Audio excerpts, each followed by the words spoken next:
अब देखो यार, अगर तुम लोग सीएम पंक और एलीट के फैन हो तो ये वीडियो तुम्हारे लिए होने वाली गए, क्योंकि गाइज कल AEW डायनामाइट के ऑफ एयर जाने के बाद एलीट ने इस चीज को टीच कर दिया है कि वो पॉसिबली सीएम पंक के साथ काम कर सकते गए।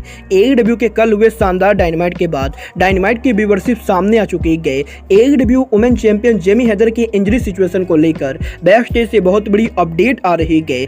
AEW डायनामाइट अरीना के सीट्स के खाली होने को लेकर AEW के साथ मेजर कंट्रोवर्सी हो चुकी गए। AEW के ऑल इन पेपर व्यू के क्रावन कॉटेज की जगह वेम्बले में होने को लेकर टोनी खान का काफी बड़ा स्टेटमेंट आ चुका है। तो गाइज वहीं AEW कंपनी के अपकमिंग ब्रांड स्प्लिट को लेकर भी बैक स्टेज से बहुत बड़ी अपडेट आ रही है। तो गाइज चलिए बिना देरी के शुरू करते हैं इस वीडियो को। सबसे पहले बात करेंगे डायनामाइट के व्यूअरशिप की। वल्गार बात करें यहाँ पर AEW के डायनामाइट के व्यूअरशिप की, तो गाइज जैसा कि आप लोग को याद होगा, लास्ट वीक जब AEW ने उनका डायनामाइट कराया था, तो गाइज लास्ट वीक AEW के डायनामाइट शो को अमेरिका में करीबन 8,77,000 व्यूअरशिप मिली थी। और गाइज ओवरऑल लास्ट वीक का AEW का डायनामाइट शो AEW का एक सक्सेसफुल डायनामाइट था। बट गाइज यहीं इस हफ्ते AEW के डायनामाइट शो के ऊपर हैंगमैन एडम पेज के रिटर्न होने के बाद भी AEW के इस हफ्ते डायनामाइट की व्यूअरशिप लास्ट वीक के मुकाबले काफी ज्यादा डाउन हो चुकी गए। और गाइज इस हफ्ते डायनामाइट के काफी बढ़िया होने के बाद भी AEW के इस हफ्ते डायनामाइट शो को अमेरिका में मात्र 8,14,000 व्यूअरशिप मिली गए, जो कि लास्ट वीक के मुकाबले काफी कम है। और गाइज इसके साथ साथ 18/49 डेमोग्राफिक फिगर के अंदर जहां लास्ट वीक AEW का डायनामाइट शो नंबर 9 रैंक पर था, वहीं 18/49 डेमोग्राफिक फिगर के अंदर इस हफ्ते AEW का डायनामाइट शो नंबर 7 रैंक पर था। और गाइज यहां पर ओवरऑल रेटिंग्स के अंदर AEW के इस हफ्ते का डायनामाइट शो लास्ट वीक के मुकाबले बेटर रहा है। बट गाइज यहां पर व्यूअरशिप के अंदर AEW की व्यूअरशिप लगातार गिरती जा रही है। वेल गाइज देखना बहुत ही दिलचस्प होगा कि अगले हफ्ते AEW के फुल गियर AEW के डबल नथिंग पेपर व्यू के गो होम एडिशन को डायनामाइट को कितने व्यूअरशिप मिलती गए।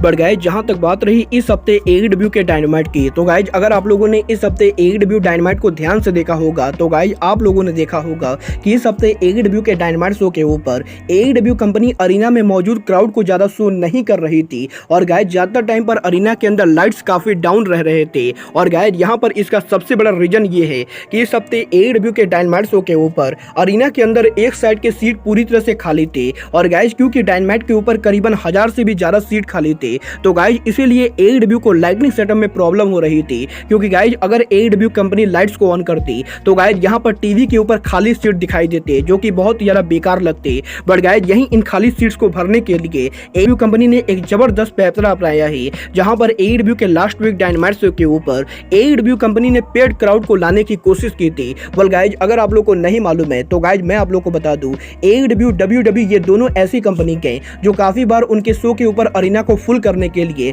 कुछ लोगों को पैसे देकर अरीना के अंदर लाते गए। और गाइस WWE के अंदर भी ऐसा काफी बार किया जाता है, जब लोगों को पैसे देकर अरीना को फुल कराया जाता है। और गाइस कुछ इस तरीके से ही इस हफ्ते डायनामाइट शो के ऊपर AEW कंपनी के बैक स्टेज का एक फोटो काफी वायरल हो रहा है, जहां पर इस फोटो के अंदर AEW कंपनी का एक पोस्टर वायरल हो रहा है। और गाइस इस पोस्टर के अंदर हमें यहां पर ये चीज दिखाई दे रही है कि पोस्टर पर यह लिखा हुआ है कि ये एरिया AEW के पेड लोगों के लिए है। और गाइस यहीं अब इस पोस्टर के वायरल होने के बाद AEW कंपनी की जमकर धज्जियां उड़ रही गई। गाइस यहाँ पर मैं इस चीज को देखकर बिल्कुल भी शौक नहीं हूँ, क्योंकि गाइस मुझे ये बात पहले से मालूम है कि AEW और WWE इन दोनों शोज के अंदर काफी बार ऐसी चीजें होती रहती गई। बट गाइस जहां तक बात रही AEW की, तो गाइस यही लास्ट AEW डायनामाइट के ऑफ एयर जाने के बाद एलीट और हैंगमैन एडम पेज ने उनका एक प्रोमो कट किया था। और गाइस यहाँ पर इस प्रोमो के अंदर केनी ओमेगा ने इस चीज को हिंट कर दिया है कि वो पॉसिबली AEW के अंदर सीएम पंक के साथ भी काम कर सकते गए। क्योंकि गाइस जैसा कि आप लोग को मालूम होगा AEW के अंदर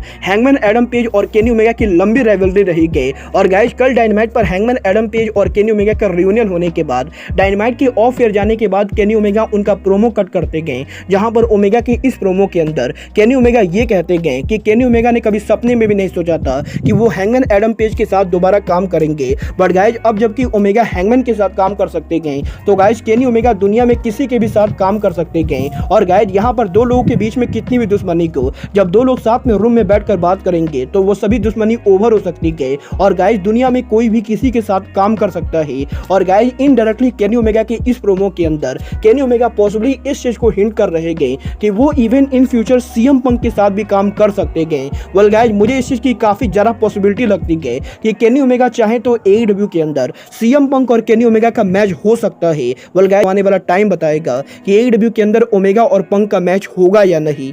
बट गाइज चलिए फिलहाल आगे बढ़ते हैं और बात करते हैं एडब्ल्यू के वुमेन चैंपियन जेमी हैदर की। वेल गाइज जैसा कि आप लोग को मालूम होगा एडब्ल्यू ओरिजिनली इस हफ्ते डायनामाइट शो के ऊपर सरया आउटकास्ट वर्सेस जेमी हैदर और ब्रिट बेकर के बीच में 6 वुमेन टैग टीम मैच कराने वाली थी। बट गाइज यहाँ पर जेमी हैदर के रिसेंट इंजरी की वजह से एडब्ल्यू के इस हफ्ते डायनामाइट पर हमें जेमी हैदर देखने को नहीं मिली। और गाइज यही अब रिपोर्टर्स ने इस चीज को कंफर्म किया है कि लास्ट वीक एडब्ल्यू के डायनामाइट शो के ऊपर जेमी हैदर को पॉसिबली इंजरी हो गई थी। और गाइज इसी इंजरी की वजह से टोनी खान को इस हफ्ते डायनामाइट शो के ऊपर जेमी हैदर के मैच को कैंसिल करना पड़ा है। बट गाइस यहाँ पर बढ़िया बात यह है कि जेमी हैदर की ये इंजरी कोई ज्यादा सीरियस इंजरी ना होके बल्कि बहुत ही माइनर इंजरी है। और गाइस पॉसिबली अगले हफ्ते डायनामाइट शो के ऊपर आप लोगों को जेमी हैदर एक्शन में देखने को मिलेंगी।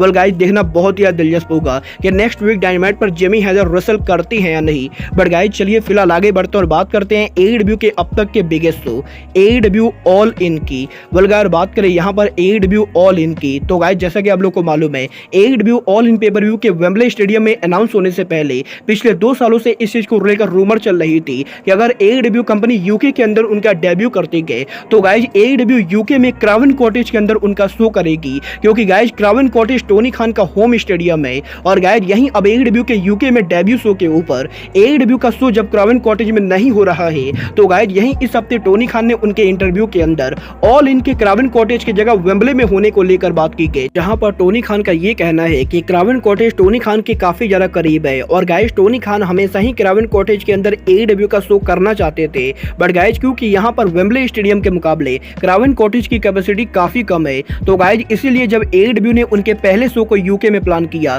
तो गाइस टोनी खान ने ये सोचा कि वो यूके में एडब्ल्यू के शो को किसी बड़े स्टेडियम के अंदर करेंगे। बट गाइस इसके साथ साथ क्रावन कॉटेज के अंदर अगर एडब्ल्यू कंपनी उनके शो को करती गए तो गाइस एडब्ल्यू कंपनी को क्रावन कॉटेज के अंदर सेटअप लगाने में काफी प्रॉब्लम होगी, क्योंकि गाइस क्रावन कॉटेज की कैपेसिटी और क्रावन कॉटेज का डिजाइन काफी अलग है। और गाइस यहां पर वेम्बले स्टेडियम के मुकाबले एडब्ल्यू कंपनी को क्रावन कॉटेज में शो कराने में काफी ज्यादा प्रॉब्लम का सामना करना पड़ता। और गाइस यहां पर बेसिकली यहां पर इन्हीं प्रॉब्लम से बचने के लिए टोनी खान ने एडब्ल्यू का पहला शो क्रावन कॉटेज की जगह वेम्बले के अंदर शो किया है। और गाइस टोनी खान का ये कहना है कि टोनी खान का वेम्बले स्टेडियम में शो को अनाउंस करना ऑलरेडी एडब्ल्यू कंपनी को काफी प्रॉफिटेबल रहा है, क्योंकि गाइस यहां पर अगर एडब्ल्यू क्रावन कॉटेज के अंदर शो अनाउंस करती तो गाइस एडब्ल्यू मुश्किल से 20 से 25 हजार टिकट सोल्ड आउट कर पाती। But guys already Wembley stadium के अंदर एडब्ल्यू कंपनी ने 60,000 से टिकट सोल्ड आउट कर दिया है। और गाइस इसीलिए टोनी खान का ये कहना है कि डेफिनेटली वेम्बले स्टेडियम में क्रावन कॉटेज के मुकाबले शो करना ज्यादा बेनिफिशियल है। बट गाइस यहां पर definitely in future AEW company UK के अंदर क्रावन कॉटेज में उनका शो डेफिनेटली करेगी। वेल गाइस मुझे लगता है अगले साल एडब्ल्यू का all in pay per view Tony Khan possibly Craven Cottage के अंदर ले जाएंगे। बट गाइस चलिए फिलहाल आगे बढ़ते और बात करते हैं एडब्ल्यू के ब्रांड स्प्लिट की। वेल गाइस ये बात मैंने आप लोग को ऑलरेडी काफी बार बताई है कि एडब्ल्यू के brand new upcoming TV show AEW Collision के शुरू होने के बाद एडब्ल्यू कंपनी पॉसिबली उनका ब्रांड स्प्लिट करने वाली है, जहां पर एडब्ल्यू के कुछ रेसलर एक्सक्लूसिवली एडब्ल्यू के डायनामाइट पर काम करेंगे तो गाइस वहीं एडब्ल्यू के कुछ रेसलर एडब्ल्यू के कोलिजन पर काम करेंगे। और गाइस यहां पर माना यह जा रहा है कि जो रेसलर एलीट और जॉन मॉक्सली के साथ काम करेंगे वो रेसलर डायनामाइट के ऊपर काम करेंगे। और गाइस जो रेसलर सीएम पंक के करीबी लोग हैं वो लोग कोलिजन पर काम करेंगे। बट गाइस यहीं अब एडब्ल्यू का ये ब्रांड स्प्लिट कितना हार्ड और कितना सॉफ्ट होने वाला है इसको लेकर फाइटफुल की तरफ से बड़ी रिपोर्ट आ रही है। वेल गाइस यहां पर फाइटफुल का ये कहना है कि एडब्ल्यू कंपनी ओरिजिनली डायनामाइट और कोलिजन के ब्रांड स्प्लिट को हार्ड रखने वाली थी। बट गाइस कुछ टाइम के बाद एडब्ल्यू को लगा कि एडब्ल्यू के अंदर अगर एडब्ल्यू कंपनी हार्ड ब्रांड स्प्लिट करती गए तो गाइस यहां पर स्टार पावर की वजह से एडब्ल्यू के दोनों शो की व्यूअरशिप कम हो जाएगी।